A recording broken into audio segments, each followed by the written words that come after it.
My name is Emily. I still remember the first day I met Daniel. He didn't light up the room, but he had a steadiness that calmed the storm inside me. After growing up in a household full of chaos, his predictability felt like peace. We married barely a year after we met. Everyone said we were rushing, but I told them, sometimes you just know. I thought I did. We moved into a small apartment outside the city. So I worked as a teaching assistant, and Daniel had a stable IT job. Life was simple. Grocery runs, Friday night pizza, Sunday movies. I even started imagining kids after our second anniversary. But every time I brought it up, Daniel had an excuse. Not yet. We need more stability. Years passed. No kids. No plan. And slowly I began to feel like a ghost in my own marriage. Unloved, but unnoticed. At first I chalked up the late nights and quiet dinners to stress. But then came the passwords. New locks on his phone, his laptop. He said it was for work security. I didn't press. Not right away, but something had shifted. One night, his phone buzzed while he was in the shower. I wasn't one to snoop, but that night, I did. The message was from someone saved as Mattress Company. It read, "Can't stop thinking about last night. Wish you were here." My heart dropped. That wasn't a marketing text. I placed the phone back exactly as it was and crawled into bed beside him. I didn't cry, stared at the ceiling, something inside me unraveling. After that, I became an actress. I smiled, I laughed, I packed his lunch. But I was watching now, gathering details, not angry as strategic. He had a new cologne I didn't buy. He showered the moment he got home, started disappearing for errands that took too long. One night, I followed him. He said he was picking something up from a coworker. I hailed a taxi and kept my distance. He pulled up to a small white bungalow, walked inside like it was his second home. I told the driver to keep going. I didn't need to see more. I already knew. That night, he kissed me on the forehead like nothing was wrong. And I lay in bed beside him, listening to the sound of his breathing, wondering how many lies could pile up before a man drowns in them. I started writing, journaling every detail, the times, the receipts, the names. I was building a quiet case, one I would use when the time was right. And then I found her. Her name was Melissa, a freelance interior designer. Her Instagram gave. Her a whale till things, a shirt Daniel swore he lost. A couch I'd seen through the window of that bungalow, even a blurred reflection in a mirror that looked a lot like him. Piece by piece, I uncovered the life he was building without me, but I said nothing instead. I pulled away legally, emotionally, financially. I opened a separate bank account and redirected my paycheck. I began therapy not because I was falling apart, but because I wanted to be unshakable when the time came. And then one morning over breakfast, Daniel looked at me and asked, "Are you okay? You seem distant lately." Wanted to laugh. The nerve, but I didn't. I smiled and said, "I'm just tired. Probably need some time to myself." He nodded and went back to scrolling, probably texting her. That day, I didn't go to work. I went to my lawyer. I had everything: messages, bank records, screenshots, locations. Even timestamps from her social media that matched his absences. My lawyer flipped through the file and said, "This is airtight." And it was. I nodded. I knew it was still. I didn't file right away. I wasn't done. I didn't want to just leave him. I wanted to make him feel what I had felt. I wanted to give him the illusion of safety while I slowly took it away from him the way Hugh done to me without remorse. So I began phase 2. I started being overly affectionate again, bringing him coffee in bed, kissing him goodbye, texting him sweet little messages, hadn't know what to do with it. At first was hesitant, probably thinking I was catching on, but soon he leaned into. It thought I had come back. He thought Hugh was safe again. That's what I wanted. He wanted him calm, because calm people make mistakes. I started asking him casual questions. Do you ever think we should move? Or what would you do if we started over somewhere new? He didn't realize I was studying his answers, watching high sighs, listening to his tone. Every piece of information he gave me was Anna Thurkard in my hand, and I wasn't going twofold. It's strange how pretending to love's mean again can feel easier once their love has died. There was a time I would have done anything to keep Daniel close, but now every kiss, every hug, every kind word I offered him, it was choreography, a rehearsed play, and he wastes unwitting. Audience completely blind-o the stage. I had built under his feet, didn't suspect a thing. In fact, Hester to becoming even more confident in his betrayal. Maybe he thought I had forgiven him without confrontation. Maybe he convinced himself that his affair was invisible or harmless. He started bringing me small gifts again. Flowers from the grocery store, chocolates, a new scarf fit. I knew why guilt has a scent, and hewer it like cheap cologne. That's when I started feeding his ego even more. I would compliment his appearance when he get ready in the mornings, rub his holders while he watched TV, even suggest we go on a weekend getaway. Just two of us. He loved the attention. What he didn't realize was that I wasted him watching how long he'd keep up his second life while playing husband off. The year I booked us a weekend trip to the lake cabin we used to visit in Noor. Early years, it was isolated, quiet, none of us, no cell service, just trees and water and silence. I told him it would be good for us to reconnect. He agreed without hesitation, probably thinking fasting had passed, but I had no intention of reconnecting. I just needed time alone with him to measure how far gone he truly was. Got there on a Friday evening. The sun was dipping below the tree line as wound packed. He smiled at me and said, "This place brings back memories, huh?" I nodded. It does.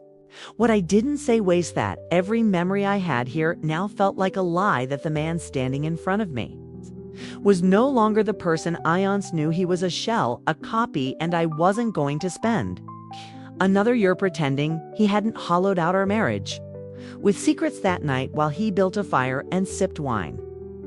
I asked him questions, innocent ones on the surface. "Do you ever think about what it would be like if we met today instead of back then?" He smiled. "I think we'd still end up together." He stared at him, searching for sincerity. "Would you still choose me?" He looked puzzled. "What kind of question is that?" I shrugged. "Just wondering." He leaned over and kissed my forehead. "Of course I was lying, and I let him. When we got them from the trip, I moved into the final stage, the revenge phase first.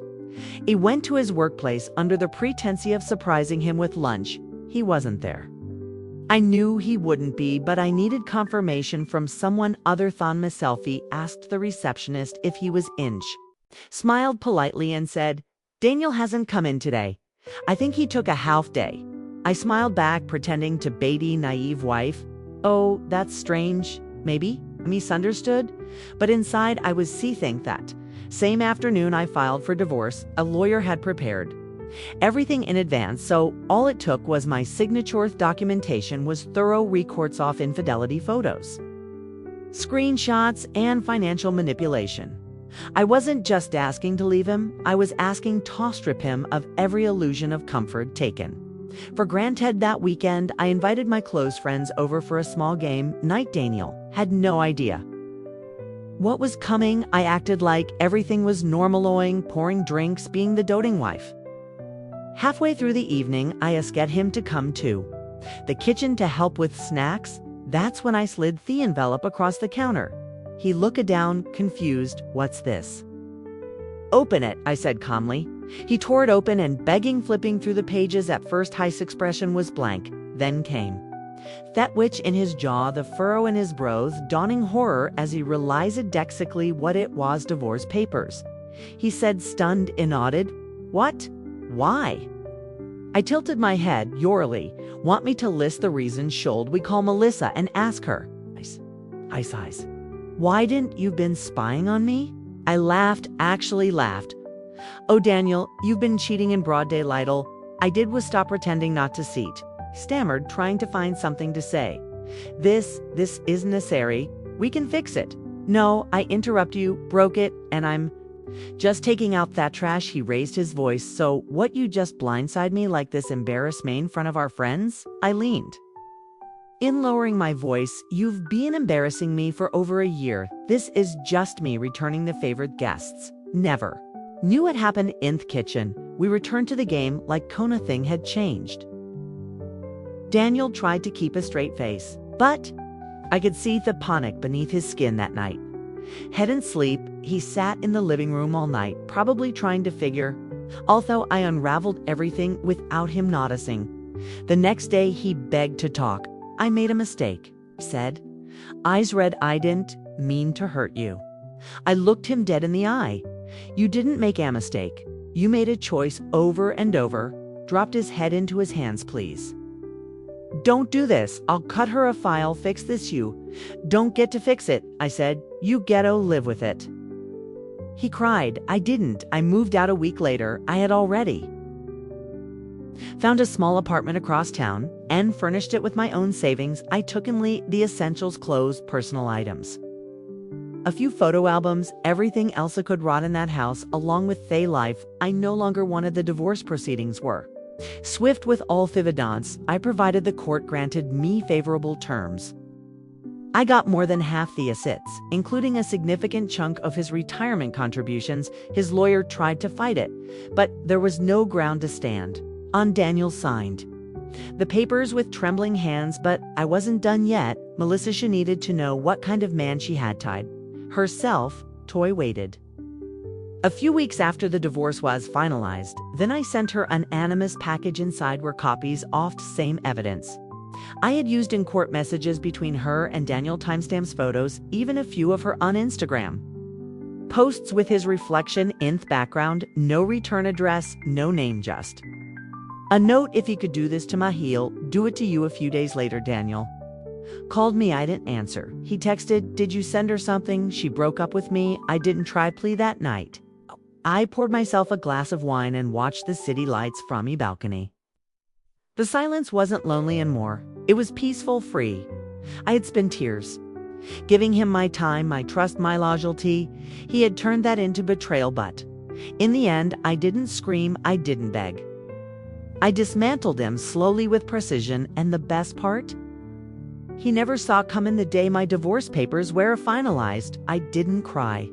Instead, I took myself out for breakfast, sat by through window of a small cafe I used to avoid because Daniel never liked it, and watched life unfold around me. People walked by with their coffee cups, smiling gento, their phones laughing with friends sang for. The first time in what felt like years, I didn't feel like I was pretending to be okay. I was okay. Daniel tried to reach out several times after Melissa left him. He left voicemails, what long texts, even sent flowers to my workplace. He said he missed me, that he was lost, that he would do anything to fix what he'd broken, but I didn't respond. I wasn't ignoring him to be cruel. I just knew that if I let him back in even for a conversation, I'd be giving him a chance to twist the story, make himself the victim he had already wasted a know of my life. I heard from a mutual friend a few weeks later that Daniel had taken a leave of absence from work. Thathy's reputation had taken a hit abhorrently. Word had gotten around. Pio Planatus, the shift in him, the tension thiggled that followed him like a shadow wand. Melissa, she blocked him, deleted every trace of him from her life. He had no idea how she found out. That was the beauty of it, but I wasn't interested in his down foul net. Really, my revenge wasn't about destroying him, it was about reclaiming. I started saying yes to the things used to postpone. I enrolled in a weekend course for creative writing. I traveled solo. For the first time, nothing dramatic, just a small coastal town where I watched the sunrise and wrote pages off thoughts. I never had the space to speak aloud. I reconnected with friends. I had danced myself from not out of shame, because I had spent too long prioritizing someone who didn't value me. And one afternoon, sitting on a park bench, I looked back on everything, not with pain, but with clarity. I had loved someone who didn't love me enough to stay loyal, but I survived it, and more than that, I rebuilt myself from it. So I, viewer listening to this story, and you've been betrayed, broken, or made to feel small by someone you trusted, I want you to remember this: you don't need to scream to be strong. You don't need to homily Someone to win. Sometimes the most powerful revenge is moving on insolence, stronger, wiser, and complete a lie out of reach. I didn't ruin him, he ruined himself. All I did was let him fall on sword he forged with his own lease, and when he did, I walked away with my head high and my soul finally free. Thanks for watching. Bye.